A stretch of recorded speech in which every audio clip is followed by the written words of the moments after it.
அன்பு நேயர்களே வணக்கம். இன்றைக்கி பதிவில் என்ன பார்க்கலாம் அப்படின்னா, 10ஆம் வகுப்பு இயல் 3 உரைநடை உலகம் விருந்து போற்றுதும் அப்படிங்கிற தலைப்பில் நமக்கு ஒரு பாடப்பகுதி கொடுத்துருக்காங்க. அதில் பண்டைய தமிழர்கள் எவ்வாறு விருந்தோம்பலை மேற்கொண்டனர் அப்படிங்கிறத பற்றி தான் கொடுத்துருக்காங்க. இந்த பாடத்திலேருந்தும் நிறைய பாடல் வரிகள் நமக்கு வரலாம். விலகி நிற்பவன் வெல்லுவதில்லை, வெல்ல நினைப்பவன் விலகி போவதில்லை. பாருங்கள், இந்த பகுதியில் நமக்கு இப்போ நுழையும் முன் அப்படிங்கிற கருத்தை பாருங்கள். நுழையும் முன் என்ன கொடுத்துருப்பாங்க அப்படின்னா, நம்ம சின்ன வயசுலேருந்தே நம்மளோட வர பிள்ளைகளுக்கும் சேர்த்து நம்ம அம்மா சாதம் பேசஞ்சு என்ன செய்வாங்க, உருட்டி கொடுப்பாங்க இல்லையா? அந்த மாதிரி ஆரம்பித்தது தான் பண்டைய தமிழர் விருந்தோம்பல். சிறந்த பண்புகளில் ஒன்று பண்டைய தமிழர்களுக்கு விருந்தோம்பல் அப்படின்னு சொல்கிறாங்க. அதை பற்றி தான் இந்த பாடம். பாருங்கள், விருந்தினர் வந்தால் நம்ம எப்படிலாம் வரவேற்கணும், அவங்கள எப்படி உபசரிக்கணும், வழி அனுப்பும்போது எப்படி நம்ம அவங்கள மன மகிழ்ச்சியோடு முகமன் கூறி வழி அனுப்பணும் அப்படிங்கிறதெல்லாம் தான் சொல்லியிருக்காங்க. அதில் சில இலக்கிய செய்திகளும் நமக்கு வந்திருக்கு. பார்ப்போம். சிறு வயதில் மகனுடனோ மகளுடனோ வரும் நண்பர்களுக்கும் சேர்த்து அம்மா தரும் சிற்றுண்டியில் தொடங்குகிறது தமிழரின் விருந்து போற்றுதல் என்ற பண்பு. தமிழர் மரபில் உணவோடு உணர்வையும் குழைத்து செய்த சமையல், உணவு மட்டுமல்ல அன்பு உணர்வையும் சேர்த்து செய்த சமையல் பண்பாட்டை வெளிப்படுத்தும் விருந்தாக திகழ்ந்தது. விருந்தோம்பல் பற்றி தமிழ் இலக்கியங்கள் நிறையவே என்ன செய்து நமக்கு வலியுறுத்தியிருக்கின்றன. இவற்றின் மூலம் விருந்தோம்பல் தமிழரின் தனித்த பண்பாக இருப்பது உணர்த்தப்படுகிறது. விருந்தோம்பல் என்பது தமிழுடைய தனித்த பண்பு, தனிச்சிறந்த பண்புகளில் ஒன்று அப்படின்னு சொல்கிறாங்க.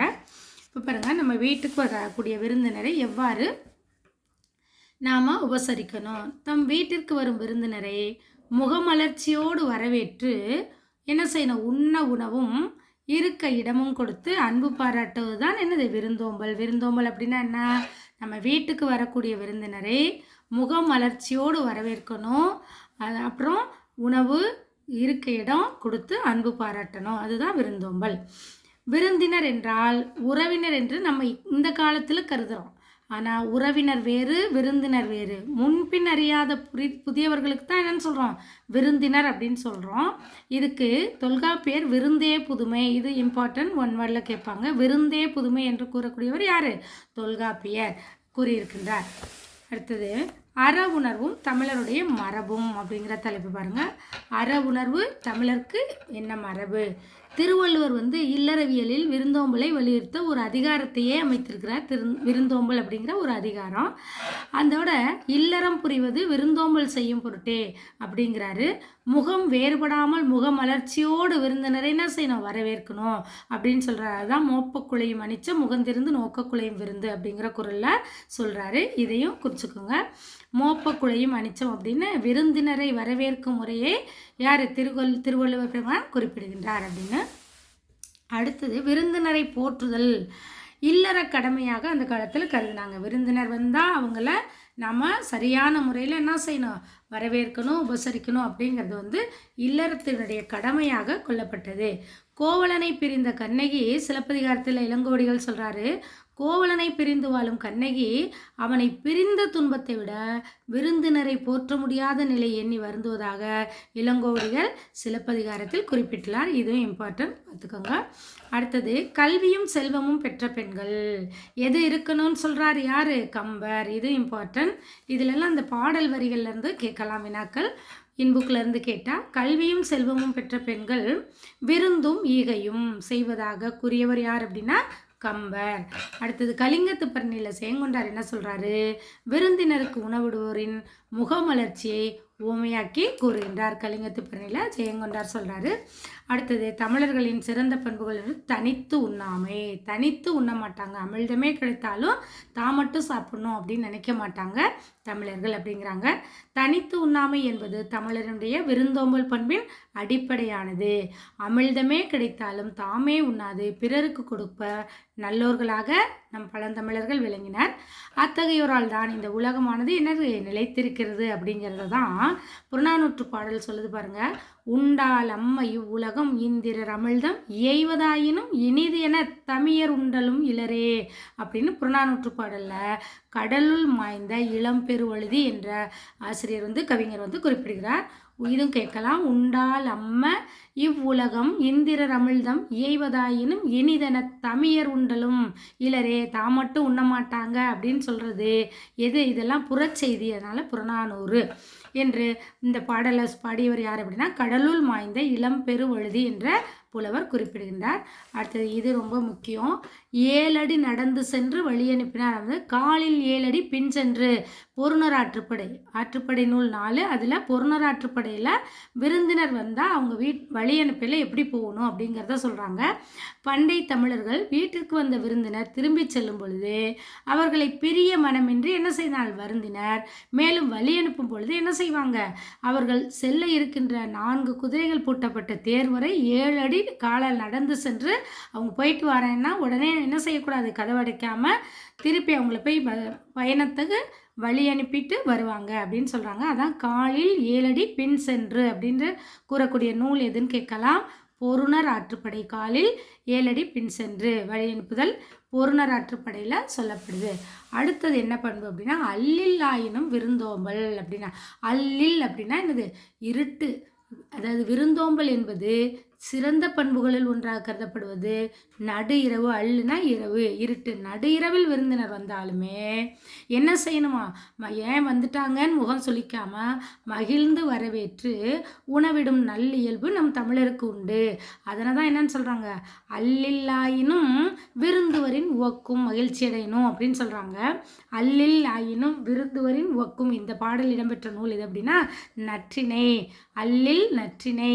நல்லில் ஆயினும் விருந்துவரின் உவக்கும் மகிழ்ச்சி அடைவார் அப்படிங்கிற சொல்லக்கூடிய நூல் எது அப்படின்னா நற்றிணை. இதுவும் கேட்கலாம். இதில் பாடல் வரியெல்லாம் நிறைய வருது, அதனால் ரொம்ப முக்கியம்.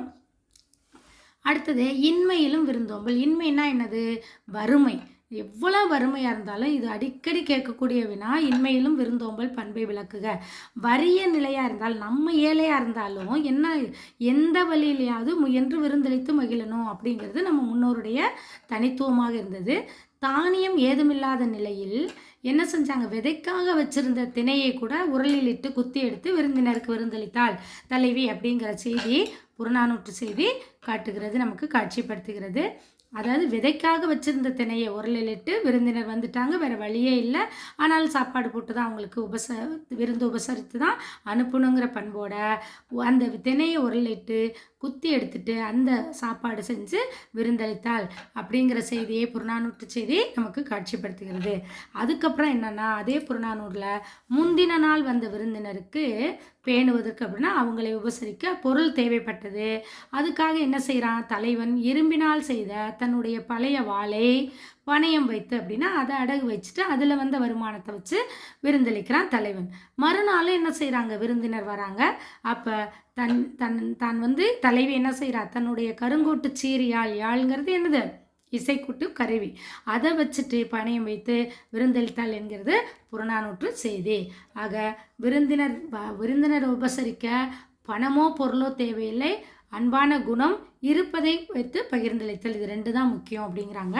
அடுத்தது நிலத்திற்கேற்ற விருந்து அப்படின்னு பார்த்தோம்னா, நெய்தல் நிலத்தவர் என்ன செய்தாங்க, பாணர்களை வரவேற்று நெய்தல் நெய் மீன் எங்கே கிடைக்கும், நெய்தல் நிலம் கடலும் கடல் சார்ந்த இடம் இல்லையா, அங்கே மீன் கறியும் உணவு கொடுத்தாங்க அப்படின்னு சொல்லக்கூடிய மீன் கறி உணவு கொடுத்தாங்க அப்படிங்கிறது எந்த ஆற்றுப்படை நூல் சொல்லுது, சிறுபான் ஆற்றுப்படை நூல் சொல்கின்றது. இதுவும் நிலத்திற்கேற்ற விருந்து சிறுபான் ஆற்றுப்படையில் குறிக்கிறது.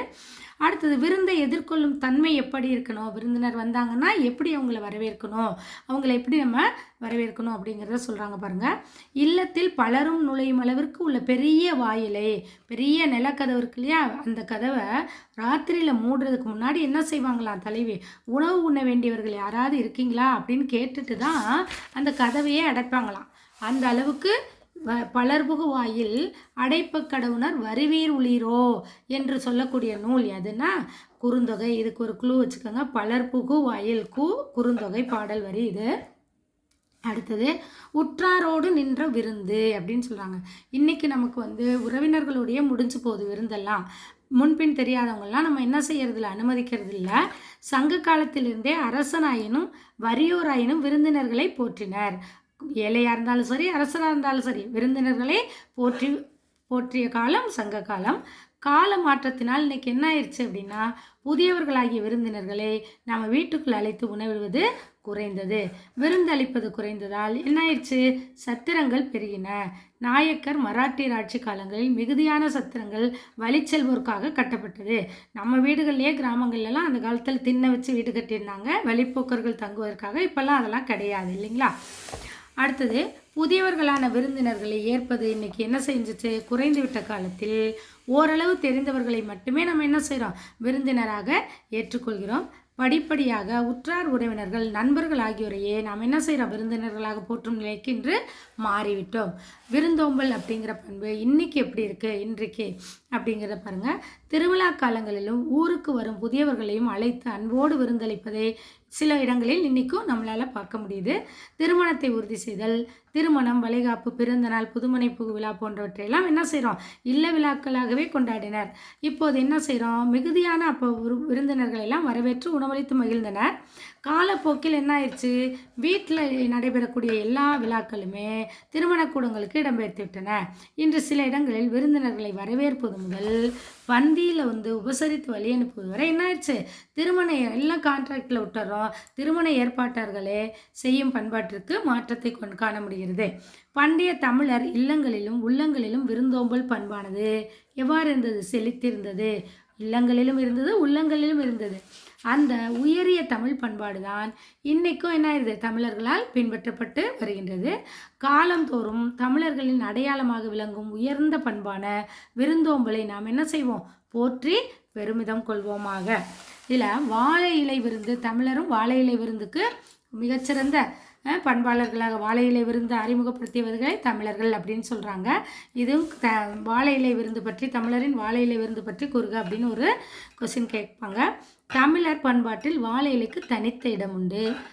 தலைவாழை இலையில் விருந்தினருக்கு உணவளிப்பது அப்படிங்கிறது நம்மளுடைய முன்னோடைய மரபாக கருதப்பட்டது. நம் மக்கள் வாழை இலையில் மருத்துவ பயன்களை அன்றே என்ன செஞ்சிருந்தாங்க, அறிந்திருந்தனர். தமிழர்கள் உணவு பரிமாறும் முறை நன்கு அறிந்திருந்தனர். உண்பவரின் இடப்பக்கமாக வாழை இலையின் குறுகலான பகுதியும் வலப்பக்கம் என்ன அகலமான பகுதி, அறுத்த பகுதி வலப்பக்கம் அகலமான பகுதி இருக்கணும். அப்போ தான் சாதமெல்லாம் பிசைஞ்சு நல்லா சாப்பிட முடியும் இல்லையா. அதனால் இலையின் விரிந்த பகுதியும் வரணும். ஏனென்னா வலது கையால் உணவு உண்ணும் பழக்கமுடையவர்கள் நாம் இலையில் இடது ஓரத்தில் என்ன செய்யணும், உப்பு, ஊறுகாய், இனிப்பு முதலான அளவில் சிறிய உணவை வகையையும், அடுத்தது வலது ஓரத்தில் காய்கறி, கீரை, கூட்டு முதலான பெரிய அளவிலான உணவு வகைகளையும் நடுவில் சோறும் வைத்து எடுத்து உண்ண வசதியாக என்ன செய்யணும், பரிமாறுவார்கள். உண்பவர்கள் மனமறிந்து அவர்கள் விரும்பி சாப்பிடும் உணவு வகைகளை பரிவுடன் பரிமாறுவது, பரிவுடன்னா அன்போடு கேட்டு பரிமாறுவது நம்மளுடைய பண்டைய தமிழர்களின் சிறந்த பண்பாக கருதப்பட்டது. இந்த பதிவின் பயனை உணர்ந்து தங்களது மேலான கருத்துக்களை பதிவிடவும். நன்றி.